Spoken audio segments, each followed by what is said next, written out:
Hello, everyone. I am Chester44, also known as Fly, and welcome to this Let's Play of Horizon Forbidden West. Last episode, we made it over to the town of Chainscrape, did some looking around, found out about what's going on, and found this melee pit. I'm very curious about what this is. Let's find out. You wanted Wow. to speak to me? Well, you know better than anyone it's a dangerous world out there, and not just against machines. Name's O'Dirk. This here's my training pit. Best place to practice close combat this side of the Forbidden West. Who came up with that So, mask? I wonder who'd win in a fight. You, the savior of Meridian, champion of the East, or the Enduring, master of the West. Who? The Enduring, a legendary Tenakth fighter, the master of masters. I've heard the Tenakth have training pits just like this one. It's how the warriors get so fierce, see? Okay. And only the very best from the pits get to train with the Enduring. So, to find the Enduring, I should look for these training pits if I'm ever out that way? You'll have to go far if you do. The Tenakth are split into 3 clans. 3 clans, 3 capitals, 3 training pits. Okay then. My guess is you'd have to beat all of them if you want to train with the Enduring. If the Tenakth don't kill you on sight, that is. But that's a far spark in the wind. As for right now, I also offered challenges to test your fighting skill. Hey, Who would I be anything fighting to practice. exactly? You? Well, I know you're the savior and all, but you have to beat all the others first to challenge me. Rules are rules. We only use dual blades and practice arrows, mind. These drunken fools would run themselves through otherwise. You'll have to leave everything but your spear and practice arrows at the gate. But I'll look after your gear, not to worry. Okay then. What do you say? Up for some training? I might be. That's what I like to hear. Hey, I'd like to give this a try. Melee pits test your close quarter fighting skills against other human opponents. Complete all challenges against other fighters to ultimately face the pitmaster. The pit also allows you to practice your melee skills in a focused tutorial or an open-ended training session. Practice your melee skills and unlock combos. Defeat other fighters in a timed challenge to ultimately face the pitmaster, or freely practice your melee skills and unlock combos against an experienced opponent. Let's try. You need to learn Block Breaker in the skill tree to unlock this challenge. Defeat your opponent with a Resonator Blast. This technique utilizes your melee and ranged attacks and deals a massive amount of damage at once. Perform melee combos and power attacks, energizes your spear faster. You will only use your spear and training bows for this challenge. Complete all other challenges to unlock the Pitmaster challenge. Alright, we can give the Resonator Blast a try.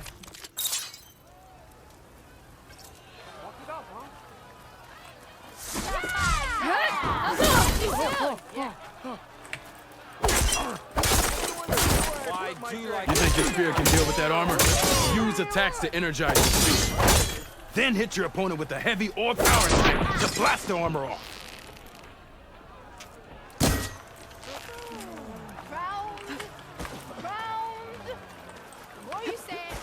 Oh. It wore off. Are you a sight for sore eyes?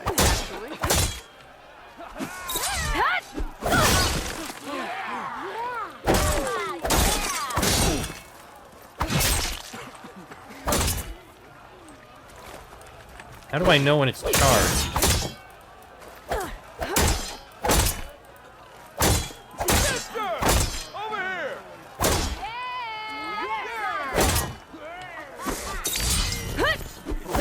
Okay, there we go. Aren't we a sight for sore eyes? That spear There can we give you the go. edge in battle.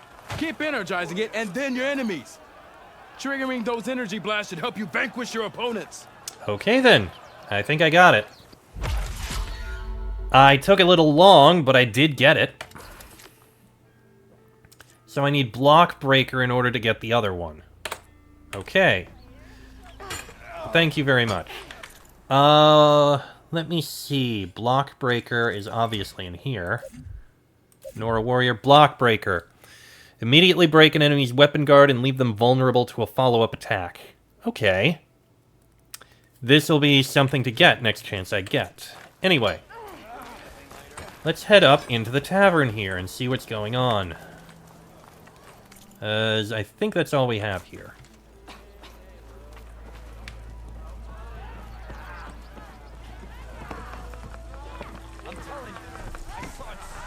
Hello there. Milduff. Hey, Milduff. Milduff. I took some of your stew last time I went into the wilds. Kept me going for a week. Felt like I could have put a strider in a sleeper hold. Enjoy it while it lasts. Sounds like you're serving up some impressive provisions here. Not again. You can have the discount too, but you'll have to come back later. Mm-hmm. I think you have me confused with someone else. Olvin didn't send you? No. Oh, my apologies. It's just that his minions won't stop pestering me. Now I've even worn out my special grill. Since I'm in the midst of a crisis, perhaps you could skip to what it is you wanted? Some of your food? Of course.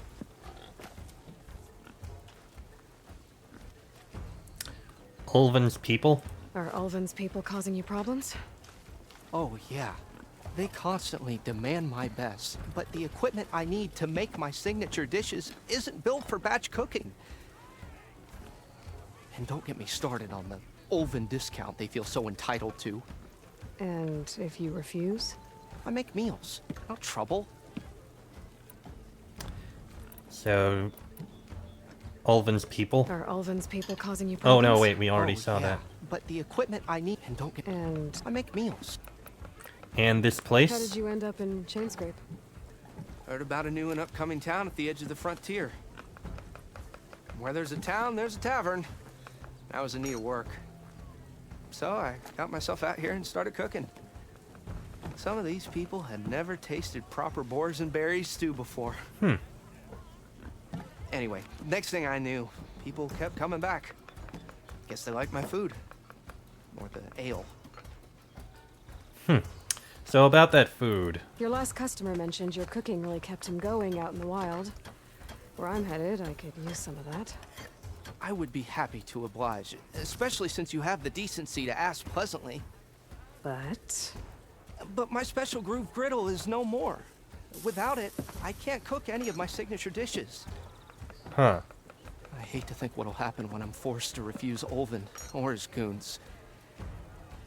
Even if I already had the right ingredients, there's nothing I can do. Unless you can source me a temporary replacement? what do you need? Oh boy. For the ingredients, a few pieces of decent wild meat, and I'd say a big handful of bitter leaf stems. That'll do. As for the griddle, a corrugated metal panel might suffice until I can have a new one forged. You'd likely find one in a scrounger pile if you follow the river to the northeast. Don't worry, I'll clean it first. You'll have no issue finding boars and bitter leaf on your way, assuming you're as much a hunter-gatherer as your clothing suggests. Thanks, Milduff. I'll keep an eye out. Well, okay then. That's what gratitude sounds like. And don't let anyone push you around, okay? If you say so. Well, okay then. Something we can work on. And it looks like there's... Ah! Ooh, and something to read. Give me a moment. Let me read this. My eyebrows. A complaint form smudged with ash and filled with angry glyphs. Javad, please help. The product in question mained me. I filled out the required form below, and I still can't even get a refund from Della and Boomer. I beg you, give me justice.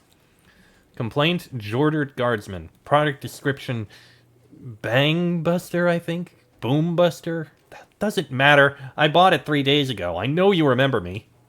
Incident description.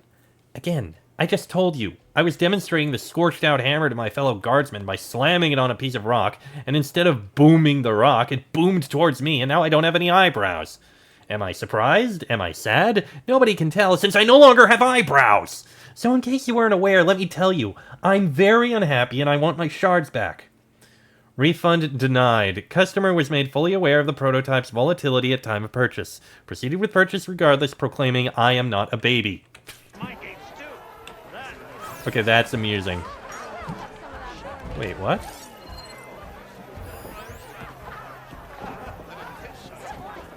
The heck? Oh, that's someone over there. Okay, never mind. I was confused. It was like, why is there a tiny person over there? Okay, Javad the Willing. You wish to speak? Savior, thank you for taking the time.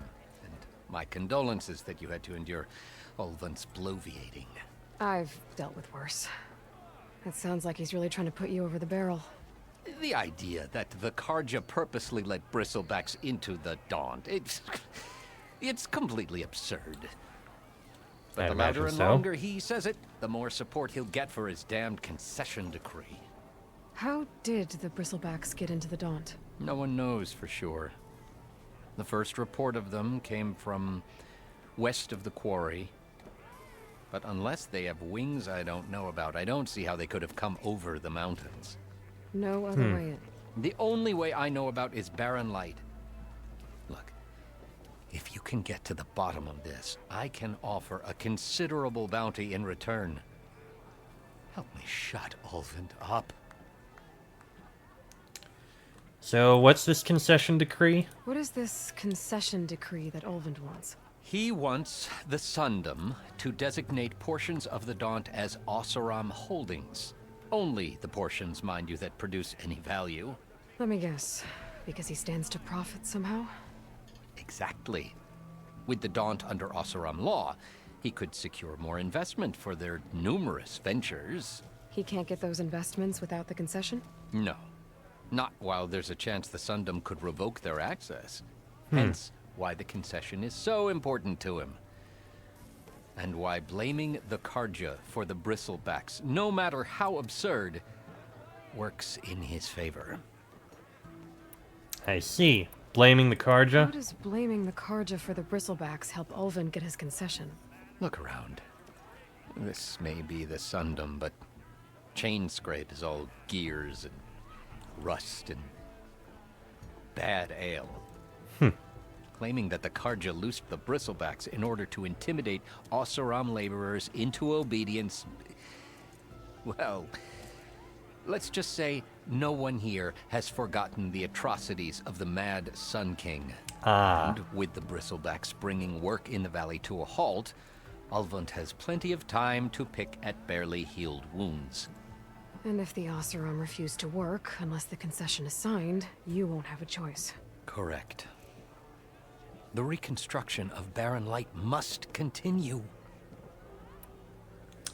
And what's your role in all this? How did you get stuck out here? I asked for the posting, believe it or not. Overseeing the entire valley on behalf of the Sun King? It was an honor. Is an honor, I mean. But your job would be a lot easier without someone like Ulvund blasting hot air all the time? Ulvund's not going anywhere. He's been around longer than I have. Even fancies himself the founder of Chainscrape. So I heard. Well, I'll find a way to live with him.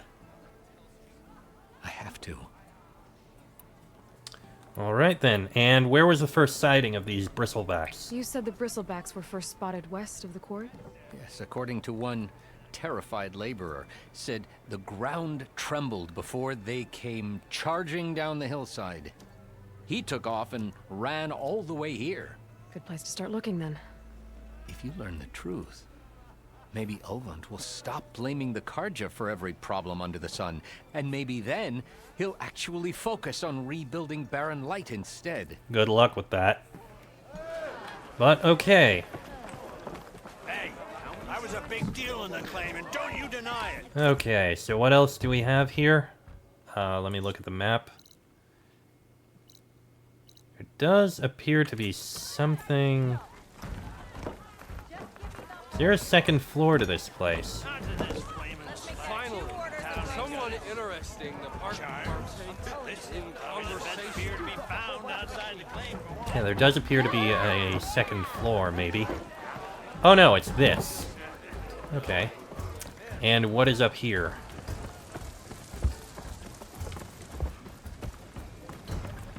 Because there is a question mark.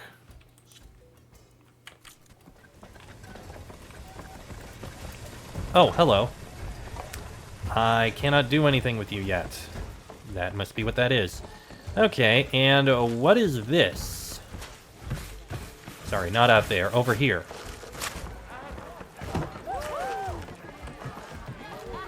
Let's find out what this is. Tribe can enjoy it. Come to revel in some strike, sister? Let me set the board. I was just passing by. First timer, huh? Don't worry about it. I'll go easy on you. You got any pieces? No. Well, aren't you in luck then? I got an extra set, a Tanakh original, straight out of the Forbidden West. Sit. I'll run you through it in a hot spark. Okay, I'll then. give you something special if you win it on my boards, too. Okay, we can learn this game. It's no Gwent, but I guess we'll learn something. Beginner's tutorial. Beginner's set. Sure. All right, let's start off simple. The Tanakh like to say that Machine Strike is a game of pure strategy. Okay. We each get a set of pieces. Each piece represents a kind of machine, and each machine is worth a different number of victory points. And to win the game, you'll need to gain 7 victory points by destroying the opponent's machines. Is that it? It can be tricky remembering the details of every machine, so we use these notes to keep track of them. Does not have You a see skill. that number on the top right corner? Yeah. That there is how many victory points you'll get for destroying that machine. Notes also tell you how far a piece can move, Okay. how powerful their attacks are, Okay. the distance they can strike from, So there's range. and of course, their health. Of course. Which I'm guessing... Okay, Is that's down enough here. for now. Let's just play. I'll explain the rest as we go. Sure. I own the board, so I get to choose who goes first. Since this is your first time, I'll let you go. Usually you get to choose which pieces to set on the board, but this will do for now.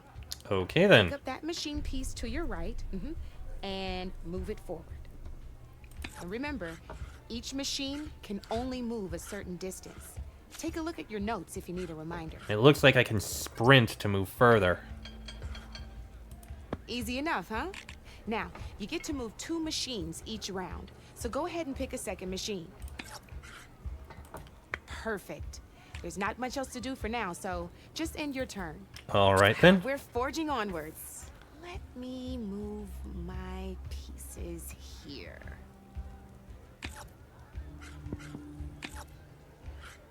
And we're back to you. This time, why don't you try attacking one of my pieces? Try with that machine on your right first. Sure. Now move the piece close enough to attack one of my... When performing an attack, you'll be testing your machine's combat power against the opponent's. A machine's combat power is a combination of the terrain your machine is standing on and its own attack power. Okay. This board only has grassland terrain, which has no effect on a machine's combat power. And your current machine has 2 points of attack power. So in total, your machine's combat power equals 2 points. Okay, Since fair my enough. machine isn't the one attacking, it has 0 points of attack power. And just like your machine, it's not affected by grassland terrain. Okay, I'm getting So right now, an idea. the difference in combat power between the 2 machines is 2 points. Which makes sense. This means your machine can do 2 points of damage to my machine.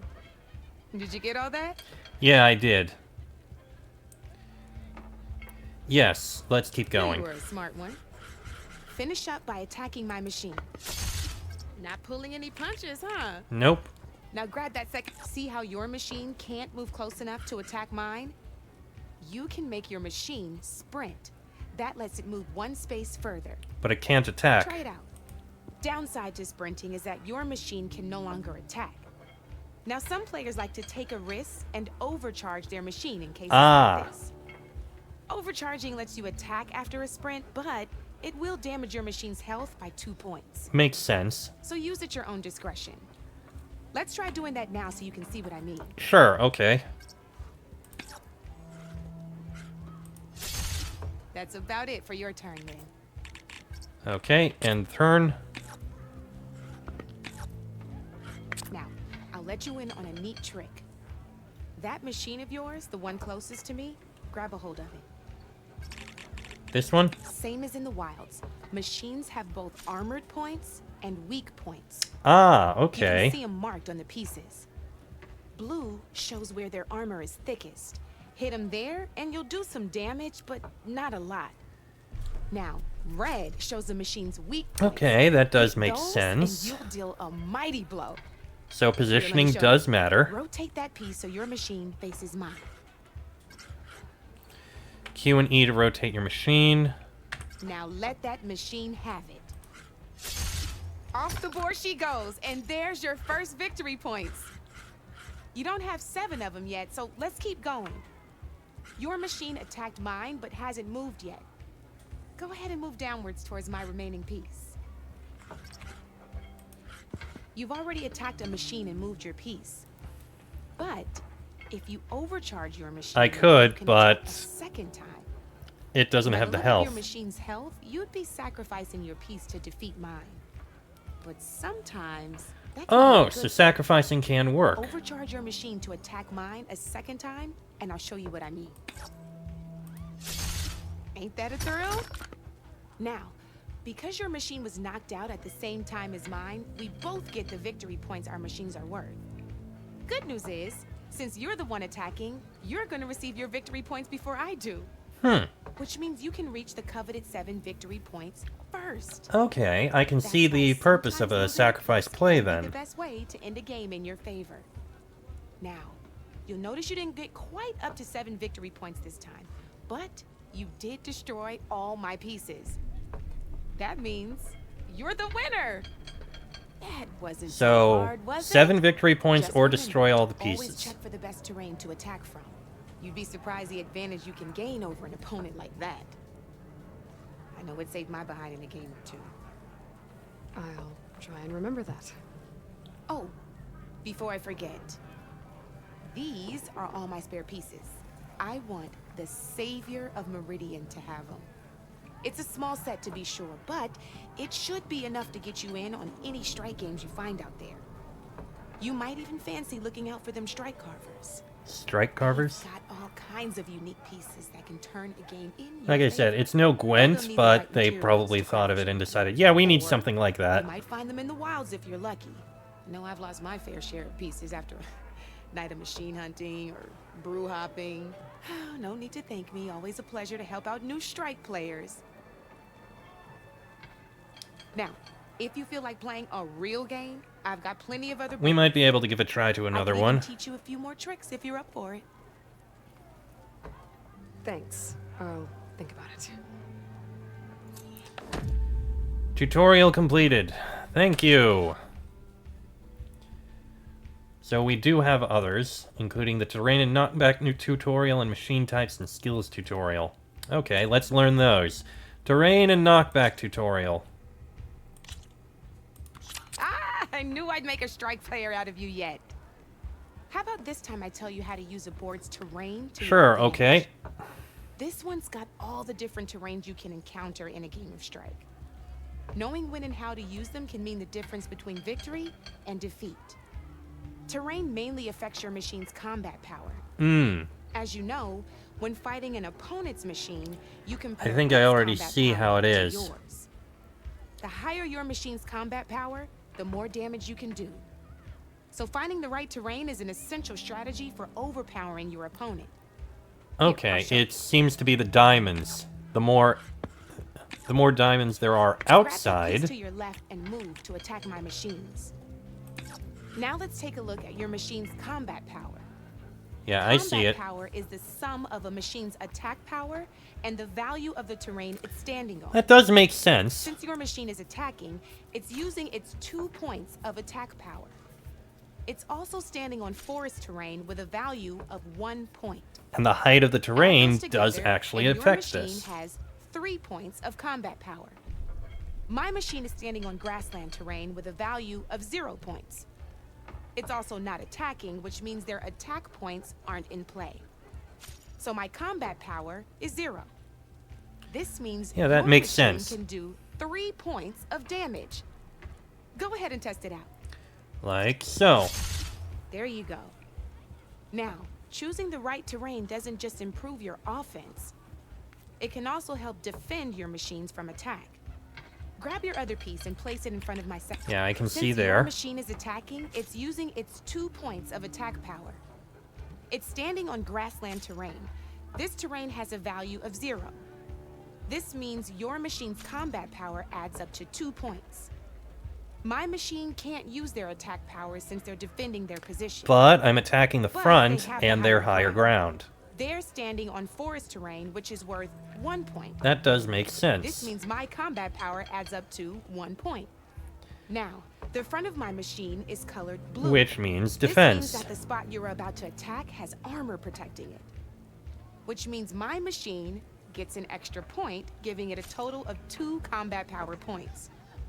If we compare the combat power of both machines, you'll see that you won't be able to do any damage. So I'm noticing. Whenever you're unable to top an opponent's combat power, you can still choose to attack and break their machine's defenses instead.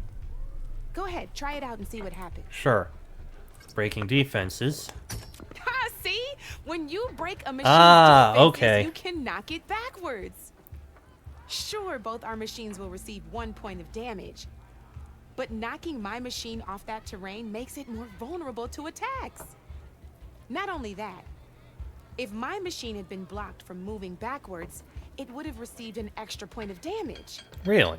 And if my machine had been blocked by another one of my pieces, that machine would have received damage as well. Oh, that's actually That's why interesting. breaking a machine's defenses is a great way to deal damage to several pieces at once. Useful, right? Okay, now go ahead and end your turn. Sure. Okay, that does make sense. All right, as we've seen, the higher the terrain, the more it'll add to your machine's combat power. However, there are 2 other terrains that work a little differently. Are there now? This is what we call a chasm. Only flying machines can be placed on those. Okay. But it'll take away 2 combat points if you do, so be wary. This is marsh terrain. Landing on it will take away 1 combat power point from most machines. It'll also keep your machine from moving for the rest of the turn. Here, let me show you. Grab that machine on your left. Alright then. And move it here. See? All you can do now is wait for your next turn to move again. Or you can overcharge your machine to get out of there. Gotcha. You can still attack any nearby enemies so you're not completely helpless. Well, I think that's enough yammering for me for now. Promise it'll all come in handy next time you play. Okay, thank you for the information. And we may as well learn about machine types and skills. And then I'll probably end the episode. Here for more tips? Why don't I tell you a bit more about the pieces we used to play? Sure, go In a ahead. normal game, you get to choose which machines you place on the board. Each one is worth a certain number of setup points, and you can spend up to 10 assembling your army. Gotcha. Knowing what each machine brings to the game and building an army that matches your strategy is the key to becoming a machine strike master. When assembling your army, there are a few things to keep in mind. First and foremost, you can never have more than 4 of the same machine on the board at the same time. Okay, fair enough. With that in mind, most players would choose machines based on how far they can move or how much attack power they have. But a real strike player will be looking at a machine's type and skills. Which makes Let's sense. take a quick look, shall we? Pick up that machine on your left. Okay, that's this one. All right, Burrower let's doesn't talk do about the different anything. ways in which a machine attacks its opponents. In other words, its machine type. If you look at your notes, you'll see this machine here is I a know melee this is type. mainly an episode all You about can learning also tell this, by the but shape of the base I need the to learn piece things stands on. sometimes. A melee type machine attacks the first enemy within range, and no one else. We've seen this plenty of times, so just move that piece forward so I can show you some more stuff. Sure. Boom. Great, now grab your other machine. Looks like we've got ourselves a gunner-type machine here. This Ah. means they'll only hit the farthest enemy in their attack range. Let's move that machine forward and end your turn so we can take a look at the rest Yeah, of the I pieces. see how that works. Let's go with this piece first. This is a ram-type machine. Attack an enemy with it, and it'll push the piece backwards. Like this. See, now my machine has taken over your machine's spot. Okay, that's interesting. This is a great way to take the advantage away from your opponent if they have the higher ground. Looks like we have one more piece to look at. Now this is a beauty of a piece. A dash-type machine. When it attacks, it'll move to the end of its attack range and damage every machine in its path, including your own. Okay. So make sure you take a good look at the board before you send it off to the races. You should also make sure it's able to finish its attack on an empty spot. Otherwise, you won't be able to attack at all. Here, I'll show you. So you move there and you just charge over. Okay, that makes Look, sense. It even rotated your piece. A nifty little piece you'll definitely want in your set. If you look at your notes, you'll notice this particular machine has one of the skills I mentioned before. There's quite a few of those, and we haven't even looked at all the machine types yet. But I'm pretty sure you've got more important things to do, so I made you a list. Okay. It's got all the tips and tricks we talked about, too. I think that about does it for now, so if you want to play a real game, just let me know. Maybe we'll do it next time. But thank you for that. I'll probably look at these challenges in the future, because I'm curious. I am quite curious. Defeat all this opponent's boards to earn... Oh, defeat all 3 beginner strike players to earn this reward. 2 skill points. Actually, that's something very good that I would like to have. I'll see you later, Aloy. Thank you very much. I am definitely going to work on those, and I think, okay, character bios. Sure, we have Petra. Yeah, we have the quests. We learned Machine Strike. We'll get to that eventually. If I look at the strike pieces, so I've got Fanghorn, Lanshorn, Burrower, Grazer, and Scrapper. And I found an Apex Claw Strider, which I can do. Anyway, I think I'm going to go ahead and end this episode here, because it's gone on long enough. So, tell you what, next time, probably not going to be the most interesting episode. We're going to see if we can deal with this and get those skill points, because that sounds very nice. That'll be in the next episode. So, until then, I am Chester44, also known as Fly. That is Aloy. This has been a Let's Play of, Horizon Forbidden West. I shall see you all next time. I ain't betting nothing.